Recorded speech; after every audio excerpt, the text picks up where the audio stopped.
Homem Algum é uma Ilha, por Thomas Merton.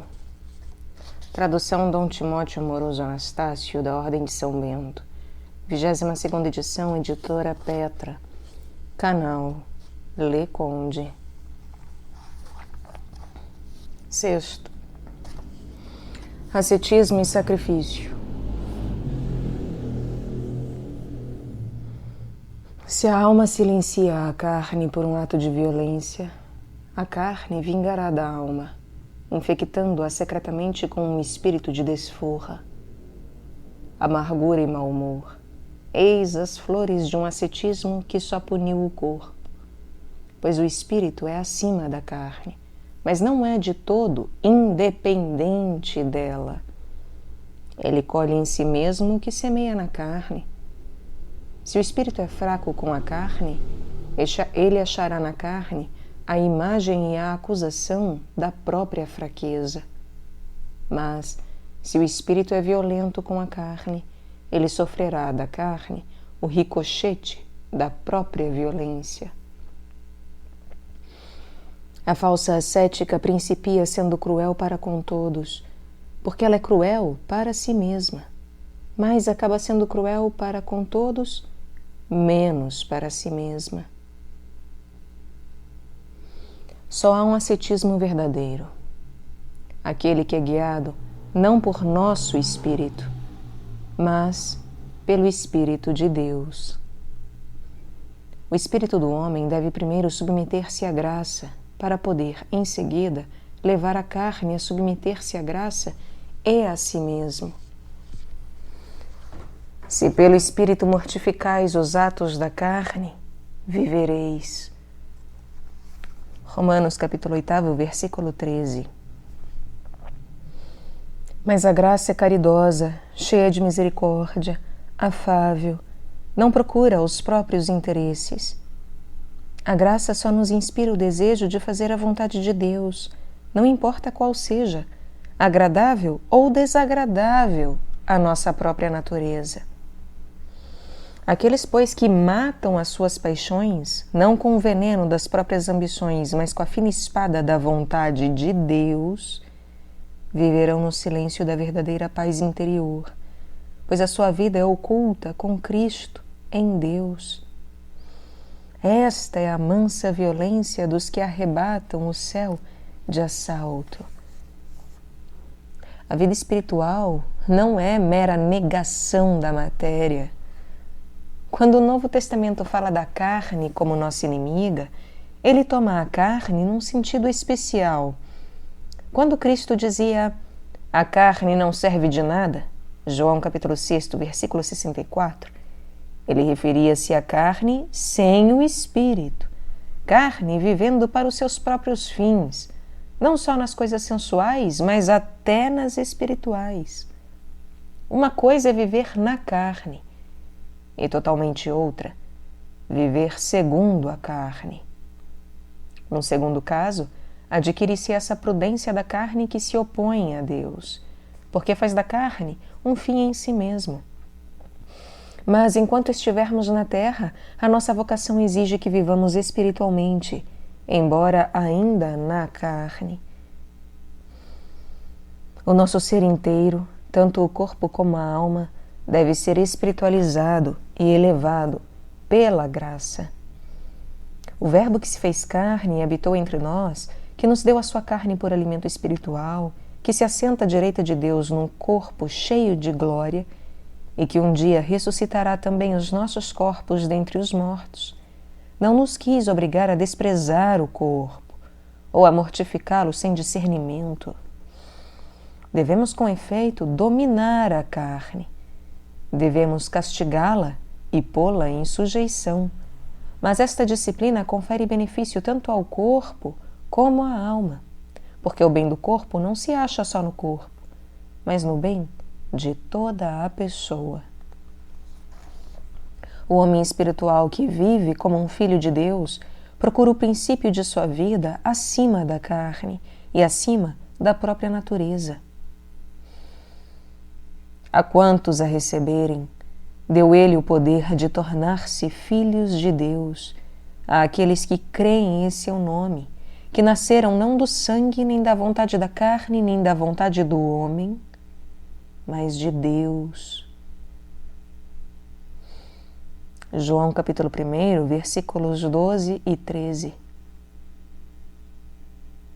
Deus mesmo, pois, é a fonte da vida espiritual.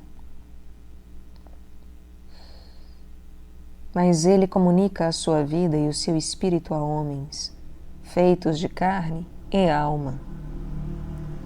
Não é seu plano atrair a alma fora do corpo, mas santificar os dois juntos, divinizando o homem todo, a ponto de levar o cristão a dizer: eu vivo, mas não sou eu que vivo, é Cristo que vive em mim. E que eu viva agora na carne, eu vivo na fé do Filho de Deus que me amou. Gálatas capítulo 2, versículo 20. A fim de que a justiça da lei fosse realizada em nós que marchamos, não segundo a carne, mas segundo o Espírito. Estais não na carne, mas no Espírito, se ao menos o Espírito de Deus habita em vós. Romanos capítulo 8, versículos 4 a 9. Não é só fugindo das coisas materiais que conseguiremos ficar santos. Ter uma vida espiritual é ter uma vida que é espiritual em toda a sua inteireza. Uma vida em que as ações do corpo são santas por causa da alma, e a alma é santa por causa de Deus que habita e age nela. Quando vivemos essa vida, as ações do nosso corpo são dirigidas a Deus por Deus mesmo e dão-lhe glória, servindo ao mesmo tempo para santificar-nos a alma. O santo, portanto, é santificado não só por jejuar quando deve jejuar, mas também por comer quando deve comer. É santificado não só por suas orações no meio da noite, mas também pelo sono que recebe em obediência a Deus, que nos fez como somos. Não é só a sua solidão que contribui para uni-lo com Deus, mas também o seu amor sobrenatural pelos amigos e parentes, e por aqueles com quem vive e trabalha.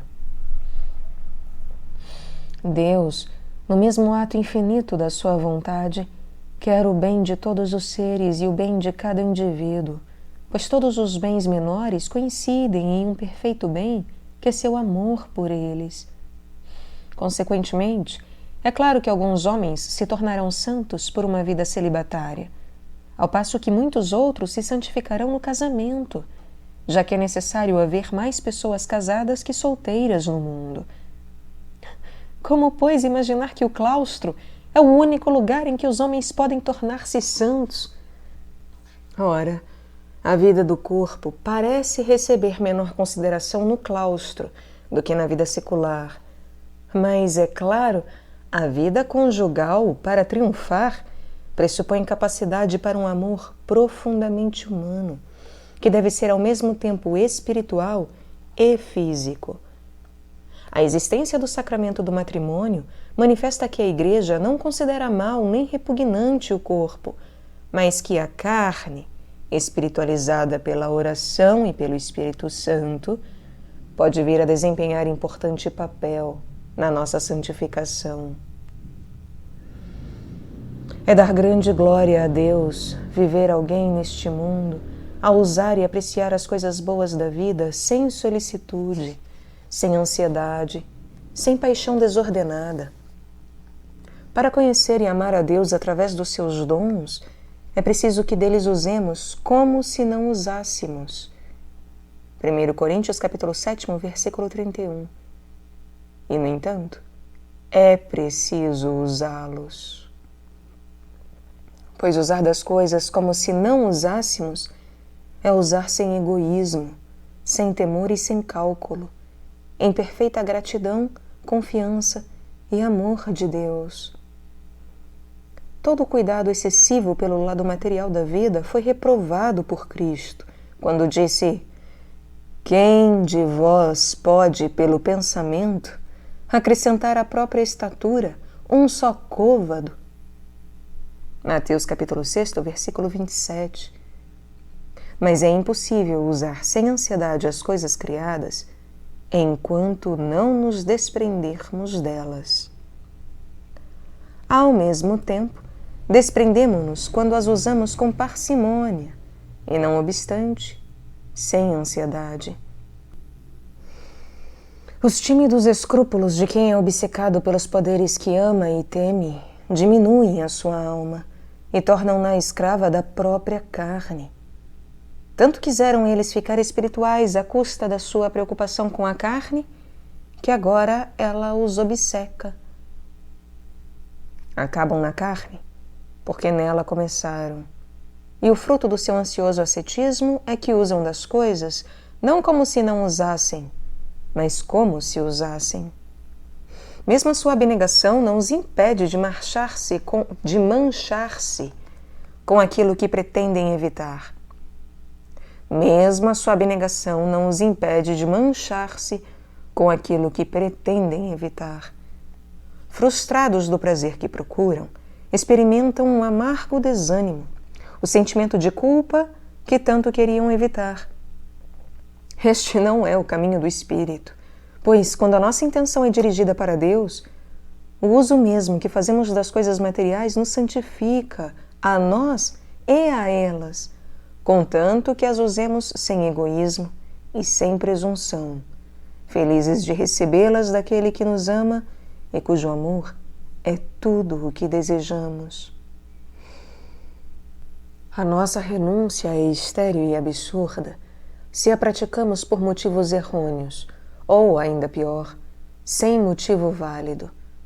Por conseguinte, embora seja verdade que devemos renegar-nos a nós mesmos a fim de aceder a um verdadeiro conhecimento de Deus, é preciso também ter algum conhecimento de Deus e da nossa relação com Ele para nos renegarmos inteligentemente. Para ser inteligente, a nossa abnegação deve primeiro ser humilde. Do contrário, é uma contradição em termos. Se nos negamos por pensar que somos melhores do que os outros, a nossa abnegação não passa de complacência própria. Mas a nossa renúncia deve ser mais do que inteligente e humilde. Deve ser também sobrenatural. Deve ser ordenada não apenas à nossa própria perfeição moral ou ao bem da sociedade em que vivemos, mas a Deus. Nada vai a Deus que não tenha vindo de Deus. E assim, a negação de nós mesmos não pode ser sobrenatural se não for guiada pela graça do Espírito Santo. A luz da sua graça ensina-nos a distinção entre o que é bom e mal em nós, entre o que vem de Deus e o que vem de nós, o que é agradável a Deus e o que simplesmente lisonjeia a nossa estima própria. Mas o Espírito Santo também nos ensina a diferença entre ascetismo e sacrifício e mostra-nos que para um cristão o ascetismo é insuficiente. O ascetismo contenta-se por sistema em mortificar e reger a nossa natureza. O sacrifício faz mais. Ele oferece a Deus a nossa natureza com todas as suas faculdades. Uma abnegação verdadeiramente sobrenatural aspira a oferecer a Deus tudo aquilo a que renunciamos. A perfeição da renúncia cristã é a total oferta do nosso ser a Deus, em união com o sacrifício de Cristo. Esta oblação significa que renunciamos ao domínio dos nossos atos e da nossa vida e da nossa morte, pondo-os nas mãos de Deus, de tal maneira que façamos tudo não para nós, nem de acordo com a nossa própria vontade e próprios desejos, mas para Deus e segundo a sua vontade. O espírito do sacrifício cristão é bem descrito nas seguintes linhas de São Paulo. Nenhum de nós vive para si mesmo, e ninguém morre para si mesmo. Pois quer vivamos, vivemos no Senhor. Quer morramos, morremos no Senhor. Portanto, ou vivamos ou morramos, estamos no Senhor. Pois é para esse fim que Cristo morreu e ressuscitou, que Ele possa ser o Senhor dos mortos e dos vivos. Romanos capítulo 14, versículos 7 a 9. Para oferecer perfeitamente este sacrifício, devemos praticar o ascetismo, sem o qual não podemos adquirir bastante domínio sobre os nossos corações e as suas paixões, a ponto de chegar a tal indiferença pela vida e a morte. Mas ainda aqui o Espírito Santo nos ensina que a indiferença não basta. Devemos, sem dúvida, ficar indiferentes às coisas que abandonamos, mas essa indiferença deverá ser o efeito do nosso amor por Deus, em cuja honra renunciamos. Mais do que um efeito, isto é, de fato, um simples aspecto desse amor. Porque amamos só a Deus, além e acima de todas as coisas, e como nosso amor nos mostra que Ele excede infinitamente a bondade de todas elas, ficamos indiferentes a tudo o que não é Deus. Mas, ao mesmo tempo, o nosso amor nos habilita a achar em Deus mesmo a bondade e a realidade de todas as coisas a que renunciamos por Ele. Nós, assim, vemos até naquilo que abandonamos aquele que amamos, e nele tudo reencontramos. Embora a graça do Espírito Santo nos ensine a usar das coisas criadas como se não usássemos, isto é, com desapego e indiferença, não nos faz ela indiferentes ao valor das coisas como tais. Pelo contrário, é só quando nos desapegamos da criatura que começamos a avaliá-la como deveríamos. É só quando elas nos são indiferentes que começamos realmente a amá-las. A indiferença, pois, de que falo, deve ser uma indiferença não das coisas propriamente, mas dos seus efeitos na nossa vida. O homem que se prefere a Deus ama as coisas e as pessoas pelo bem que delas pode tirar. O seu amor egoísta tende a destruí-las, a consumi-las, a absorvê-las no seu próprio ser. O seu amor pelas coisas é um aspecto apenas do seu egoísmo e não passa de um preconceito em seu próprio favor.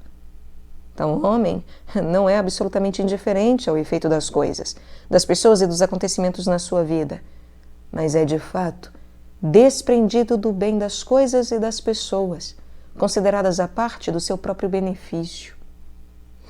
Em relação ao bem que ele retira das coisas, esse homem não é nem desprendido, nem desinteressado, mas, diante do bem próprio das coisas, ele é de todo indiferente. Mas, diante do bem próprio das coisas, ele é de todo indiferente. Quem ama a Deus mais do que a si mesmo é capaz de também amar as pessoas e as coisas pelo bem que elas possuem em Deus. Equivale a dizer que ele ama a glória que as coisas rendem a Deus, porque essa glória é o reflexo de Deus na bondade, comunicada por ele às criaturas. Tal homem é indiferente ao embate das coisas na sua própria vida. Ele só considera as coisas na sua relação à glória de Deus e à sua vontade. Por maior que seja a sua utilidade e satisfação temporal, ele fica indiferente. Mas, quanto ao valor das coisas em si mesmas, ele não é mais indiferente do que em relação a Deus. Ama-as no mesmo ato em que ama a Deus. Isto é, ama no mesmo ato pelo qual renunciou, e nesse amor que se afirma pela renúncia, ele as recupera num nível mais alto. Dizer que a renúncia cristã deve ser ordenada para Deus é dizer que ela deve frutificar numa vida profunda de oração e em obras de caridade. A renúncia cristã não é questão de técnica da abnegação pessoal, começando e acabando nos estreitos limites da própria alma. É o primeiro movimento de uma liberdade que, transcendendo os quadros de tudo que é finito, natural e contingente, entra em contato de amor com a bondade infinita de Deus e daí vai atingir todas as coisas que Ele ama. A renúncia cristã é só o começo de uma divina plenitude. É inseparável da íntima conversão de nosso ser inteiro que se volta de nós mesmos para Deus, e a rejeição da nossa imperfeição, a renúncia da nossa pobreza, para que possamos mergulhar na plenitude das riquezas de Deus e da sua criação, sem recair no nosso próprio nada. A abnegação livra-nos das paixões e do amor próprio, liberta-nos desse supersticioso apego ao nosso eu, como se fôssemos um Deus. Livra-nos da carne, no sentido técnico do Novo Testamento, mas não nos forra do corpo. Não é nenhuma fuga da matéria ou dos sentidos, nem pretende ser. É o primeiro passo para a transformação do nosso ser inteiro, em que, segundo o plano de Deus, até os nossos corpos viverão à luz da glória divina e serão também, com as almas, transformados nele. Nada do que consideramos mal pode ser oferecido a Deus em sacrifício. Por isso, renunciar à vida por desgosto não é sacrifício algum. Damos-lhe o melhor que temos para declarar que Ele é infinitamente melhor. Damos-lhes tudo que apreciamos para assegurar-lhe que Ele é mais do que o nosso tudo. Uma das principais funções do ascetismo cristão é fazer a nossa vida e o nosso corpo bastante preciosos para serem oferecidos a Deus em sacrifício. O nosso ascetismo não se propõe fazer-nos aborrecidos de uma vida que se diga vil, nem fazer que os nossos corpos, que são bons, nos pareçam como perversos. Não pretende fazer-nos odiosos a nós mesmos. Um ascetismo que julga grosseiro e nojento todos os prazeres e abomináveis todos os atos da carne é uma perversão da natureza que Deus fez boa e que mesmo o pecado não conseguiu aviltar completamente. A finalidade real do ascetismo É descobrir a diferença que há entre o mau uso das coisas, que é o pecado, e o seu bom uso, que é a virtude. É verdade que a renúncia ensina a compreender que o pecado, apesar de parecer bom sob um certo aspecto, é realmente mau. Mas tal abnegação não deveria fazer-nos esquecer a distinção essencial entre o pecado, que é negação, e o prazer, que é bem positivo. De fato, ela devia tornar evidente essa distinção. O verdadeiro ascetismo nos mostra que não existe conexão necessária entre pecado e prazer, pois pode haver pecados que não buscam prazer e pecados que não encontram prazer algum. O prazer, que é um bem, tem mais interesse na virtude do que no pecado. Uma virtude bem decidida a pagar o preço da renúncia experimentará eventualmente um prazer maior nas coisas a que renunciou do que poderia jamais desfrutar o pecador que tão desesperadamente se apega às criaturas como se fossem o seu Deus. Devemos, portanto, conquistar o domínio de nós mesmos, a fim de podermos consagrar-nos a Deus. Nenhuma inspiração do Espírito de Deus nos moverá jamais a rejeitar o corpo como se fosse mau, ou a destruir-lhe as faculdades como se fossem inimigas implacáveis de Deus e não pudessem um dia ser educadas a obedecer à sua graça. Ele, que fez a nossa carne e a deu ao nosso espírito como serva e companheira, não receberá um sacrifício em que a carne é mutilada pelo espírito e devolvida a Deus em ruína. Alguém, no entanto, dirá que muitos santos de fato entraram no reino dos céus sobre as ruínas de seu corpo. Se tal praticaram, e suposto que eram santos de verdade, a razão não era a carne destruída pelo próprio Espírito, mas antes o amor de Deus que os possuía e os levou a essa situação onde a renúncia da saúde, ou até da vida, foi necessária por um bem maior. O sacrifício era justificado e santo. Não consideram eles má a própria carne, e, como tal, a destruíram. Sabia que era boa a vinha de Deus, mas sabiam que a caridade é um bem maior do que a vida, e que não há amor maior do que dar a vida pelo amigo. Foi por causa do amor, por causa dos outros homens ou da verdade divina, que sacrificaram os seus corpos. Pois homem algum pode tornar-se santo, odiando a si mesmo. A santidade é justamente o oposto do suicídio. Todo sacrifício que não passasse de destruição seria ilusório. Sacrificamo-nos a Deus pela espiritualização de todo o nosso ser, em obediência à graça. O único sacrifício que Ele aceita é a pureza do amor. Qualquer renúncia que nos ajuda a mais amar a Deus é boa e útil. Uma renúncia pode ser nobre em si mesma e inútil para nós, se Deus não quer que a pratiquemos. A fim de espiritualizar a nossa vida e fazê-la agradável a Deus, fiquemos quietos. A paz de uma alma desapegada de tudo e de si mesma, eis o sinal de que o nosso sacrifício é verdadeiramente aceito por Deus. A agitação do corpo agita a alma também. Mas não podemos pacificar o nosso espírito impondo uma violenta imobilidade à carne e aos seus 5 sentidos. O corpo deve ser governado de tal modo que possa trabalhar em paz, e a sua ação não perturbe a alma. A paz da alma, portanto, não depende da inatividade física. pelo contrário.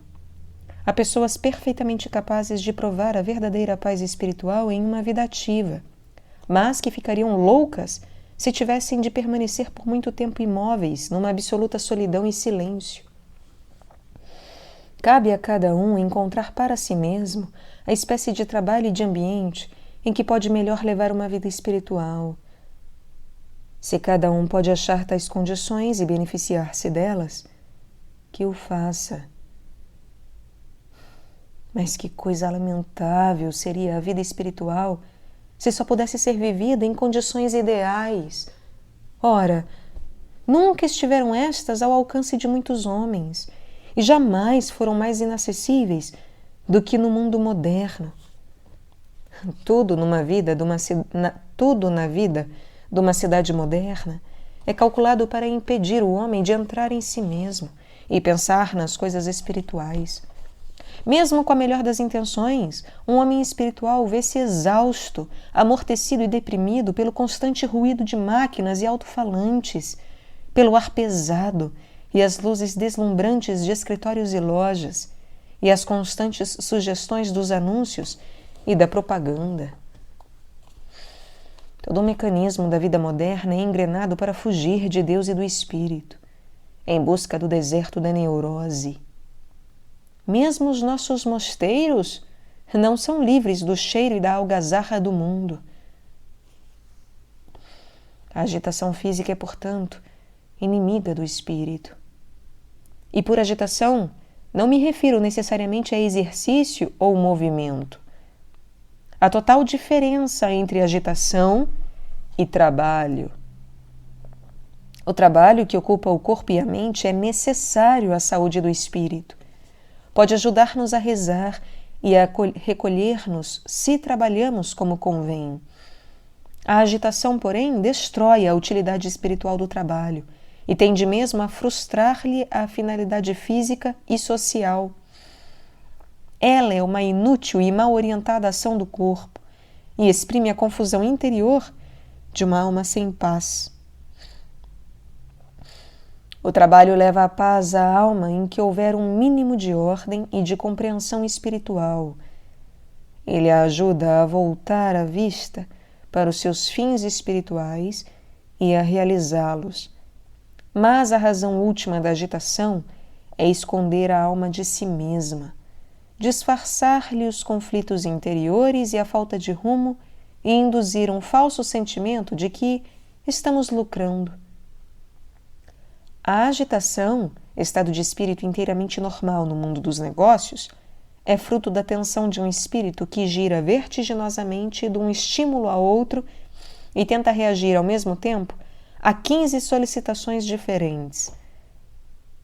Sob a superfície agitada e armando-a com a sua monstruosa e inesgotável força, está o medo ou a sede elementar do dinheiro, dos prazeres, do poder.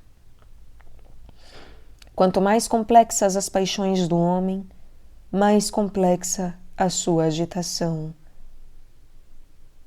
Tudo isso é a morte da vida interior.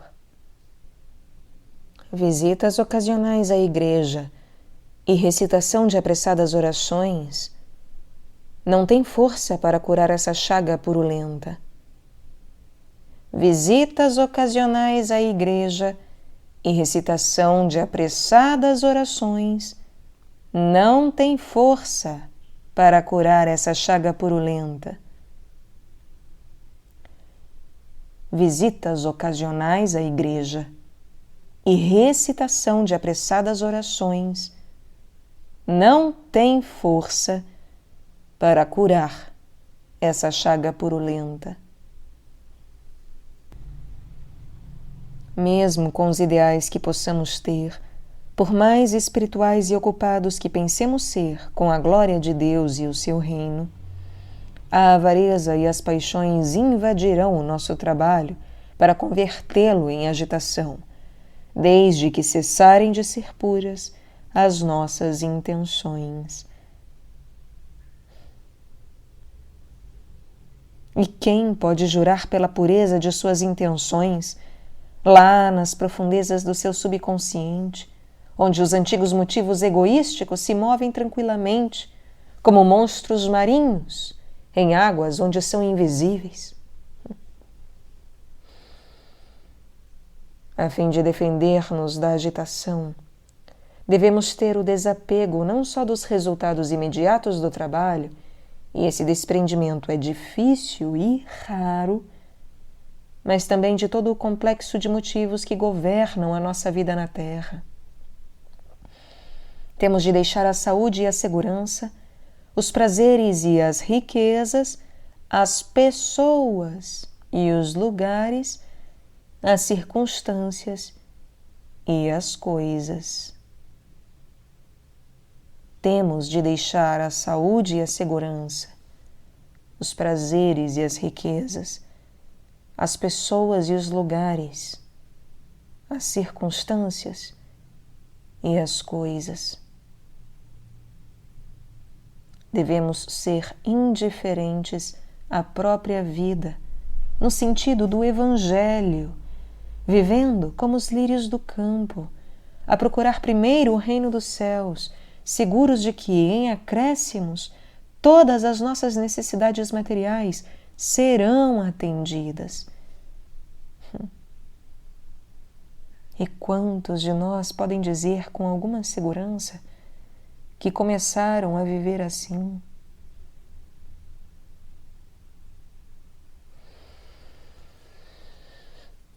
Sem esse desapego, ficamos sujeitos a 1000 temores correspondentes a nossos milhares de desejos ansiosos. Tudo que amamos é incerto. Quando buscamos uma coisa, tememos não poder alcançá-la. Quando a obtemos, tememos ainda mais perdê-la. Cada ameaça à nossa segurança converte em agitação o nosso trabalho. Basta uma palavra. Basta o imaginário pensamento que atribuímos a outro, a suspeita de que ele nos suspeite, para transformar o nosso dia num torvelinho de confusão, de ansiedade, de pressa e quem sabe lá que outras coisas piores.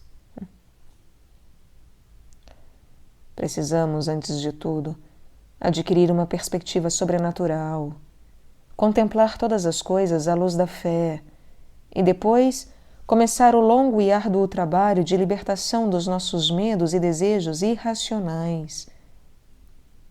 Apenas um homem relativamente espiritual é capaz sequer de começar essa obra com bastante delicadeza para anular o risco de agitação em seu ascetismo mesmo. E é tão fácil apegar-se a um método ascético, como a qualquer outra coisa neste mundo. O que não significa que devemos renunciar a toda ideia de sistema em nossa renúncia. Cuidemos só de lembrar que os sistemas não são fins em si, são meios para um fim. Seu fim próximo é levar a paz e a calma a um espírito desprendido, libertar o espírito das suas paixões, para ser mais sensível à razão e à graça divina. O fim último de todas as técnicas usadas num contexto cristão é a caridade e a união com Deus. A disciplina não é eficiente senão quando sistemática, pois a falta de sistema geralmente trai a falta de finalidade. Os bons hábitos só se desenvolvem com atos repetidos, e nós não podemos disciplinar-nos a repetir com certa inteligência as mesmas coisas se não as apreendemos sistematicamente. É preciso, principalmente no início da nossa vida espiritual, fazer certas coisas em tempos fixados, jejum em certos dias, oração e meditação a certas horas do dia, exames regulares de consciência, regularidade na frequência dos sacramentos, aplicação sistemática aos deveres de Estado, atenção particular às virtudes que nos são mais necessárias. Desejar uma vida espiritual é, assim, desejar disciplina. De outro modo, o nosso desejo é uma ilusão. É uma verdade que a disciplina é considerada uma força capaz de levar-nos, eventualmente, à liberdade espiritual. Entretanto, o nosso ascetismo não nos deve tornar espiritualmente rígidos, mas flexíveis, porque rigidez e liberdade não se conciliam. Mas a nossa disciplina deve ter um certo elemento de severidade. Do contrário, ela nunca nos livrará das paixões. Se não somos rigorosos conosco, a nossa carne depressa nos enganará.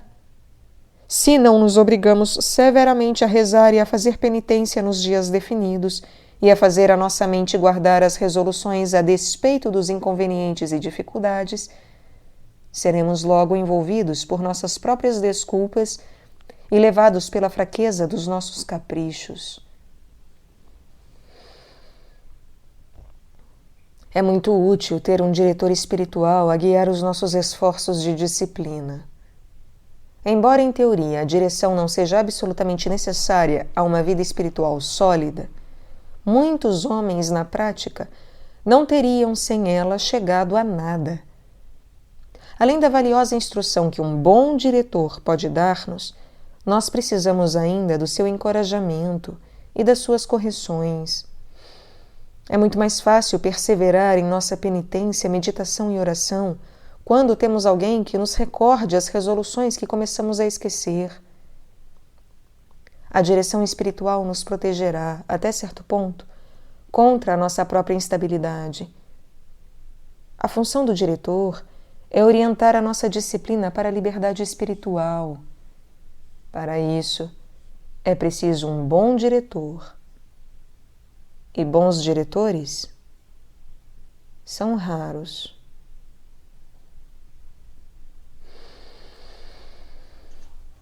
O ascetismo é inteiramente inútil se nos faz caprichosos. A pedra angular de todo ascetismo é a humildade. E a humildade cristã é, em primeiro lugar, uma questão de bom senso sobrenatural. Ela nos ensina a nos aceitar como somos, em lugar de pretender, como o orgulho nos faria pensar, ser melhores. Se nos conhecemos de verdade, ocupamos quietamente o nosso lugar exato na ordem designada por Deus. E assim a humildade sobrenatural aumenta a nossa dignidade humana, integrando-nos na sociedade dos outros homens e colocando-nos em nossa justa relação com eles e com Deus. O orgulho nos torna artificiais e a humildade reais. São Paulo ensina, em 2 Tessalonicenses, capítulo 3, que a humildade cristã e o ascetismo deveriam normalmente ajudar-nos a levar uma vida bem ordinária, ganhando em paz o nosso pão e trabalhando dia a dia num mundo que passará. O trabalho e a aceitação sobrenatural da vida ordinária são vistos pelo apóstolo como uma proteção contra a febril agitação da falsa mística. O cristão rejeita todos os valores do mundo. Ele não fixa o coração na segurança e na felicidade temporal, mas não se segue que ele não possa viver no mundo ou ser feliz na terra. Trabalha e vive com simplicidade, com maior alegria e segurança do que os outros homens, porque não espera nenhuma extraordinária realização nesta vida. Foge da fútil agitação que acompanha a luta por objetivos puramente temporais e vive em paz no meio da vaidade das coisas transitórias, que ele não se contenta em desprezar. Atrás da sombra, vê a substância, e as criaturas revelam-lhe a alegria do seu Criador. É uma suprema humildade ver que a vida ordinária, abraçada com perfeita fé, pode ser mais santa do que uma espetacular carreira ascética. Tal humildade ousa ser ordinária, o que vai além do alcance do orgulho espiritual. O orgulho sempre espera ser incomum. A humildade não. A humildade encontra toda a sua paz na esperança, sabendo que Cristo deve voltar para elevar e transfigurar as coisas ordinárias e enchê-las de sua glória.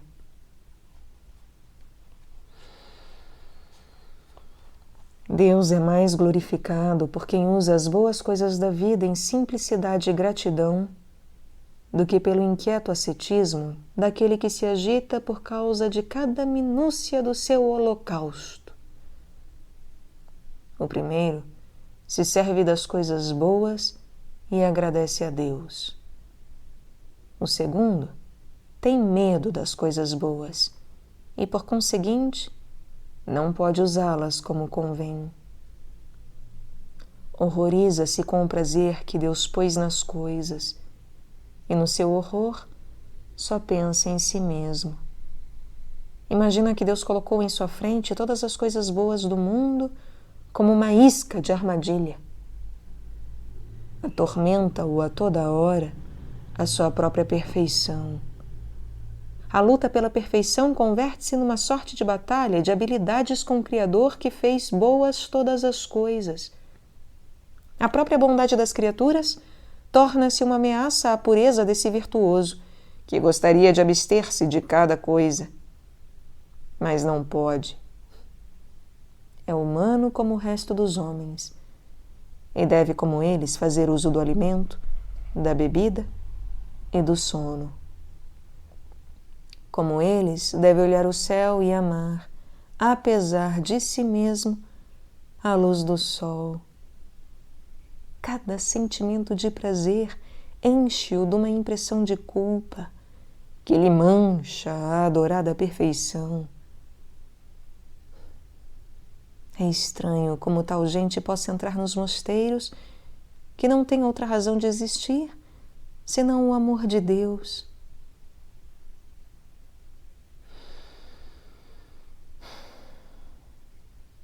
Toda a natureza é destinada a fazer-nos pensar no paraíso. Florestas e campos, vales e colinas, os rios e o mar, as nuvens viajando nos céus, a luz e as trevas, o sol e as estrelas, tudo nos lembra que o mundo foi primeiro criado como um paraíso para o primeiro Adão. E que, a despeito do seu e do nosso pecado, ele voltará a ser um paraíso quando tivermos todos nós ressuscitado dos mortos no segundo Adão. Já agora se reflete o céu nas coisas criadas. Todas as criaturas de Deus nos convidam a esquecer os nossos vãos cuidados e a entrar em nossos corações, de que Deus fez o seu paraíso e o nosso. Se temos Deus em nós, a fazer da nossa alma o seu paraíso, então o mundo que nos cerca também pode tornar-se para nós o que devia ser para Adão, um paraíso. Mas, se procuramos o paraíso fora de nós, não podemos tê-lo em nossos corações. Se não temos paz no interior de nós mesmos, não a teremos naquilo que nos rodeia. Somente o homem livre de apegos encontra amigos nas criaturas. Enquanto lhes for apegado, elas só lhe falam dos seus próprios desejos ou recordam-lhe os pecados. Quando ele é egoísta, servem-lhe ao egoísmo. Quando é puro, falam-lhe de Deus. Se não somos gratos a Deus, não podemos gozar a alegria de achá-lo em sua criação. Ser ingrato é admitir que não o conhecemos e que amamos as suas criaturas não por amor de Deus, mas de nós mesmos. Enquanto não formos gratos por nossa própria existência, não sabemos quem somos, nem descobrimos ainda o que realmente significa existir e viver. Por mais alta que seja a estima que temos da nossa bondade, ela é bem baixa, enquanto não compreendermos que tudo o que temos nos vem de Deus. O único valor da nossa vida é que ela é um dom de Deus. A gratidão mostra a Deus sua reverência pela maneira como ela faz uso dos seus dons.